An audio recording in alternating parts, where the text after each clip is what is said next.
A question was brought up about solar eclipses inside LSC Earth. And the question was, like, if the moon... Let's bring up my screen here. That's a good shot. Okay. If the moon... Okay, here we're looking at this diagram. Top down. Let's zoom out a little bit so you understand. Okay. So we have the celestial sphere here.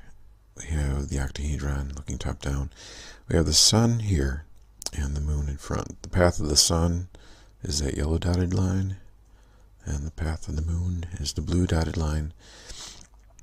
So we have my sun here, and we have different positionings of the moon, and you'll notice it's a funnel shaped illuminated area that projects outward from the sun.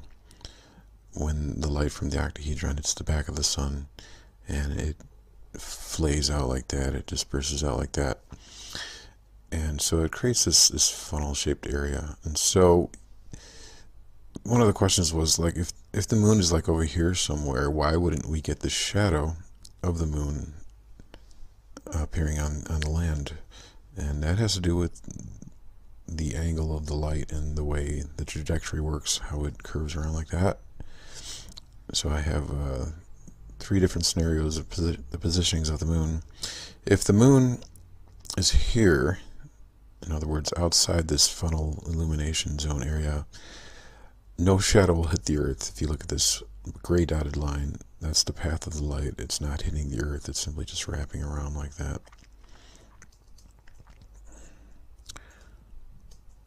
If it is intersecting with that funnel illumination zone, that's when we get a partial solar eclipse.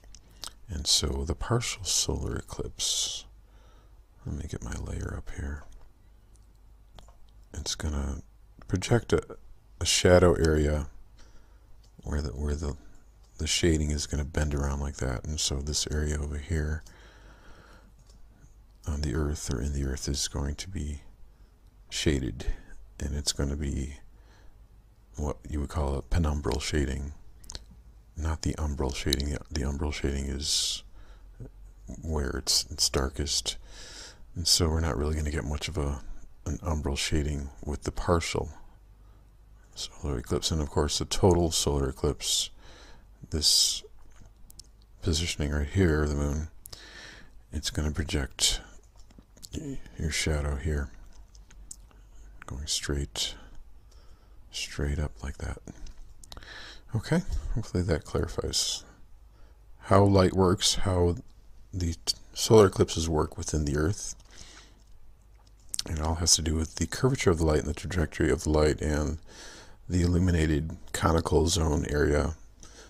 It doesn't take much for the moon to exit that area.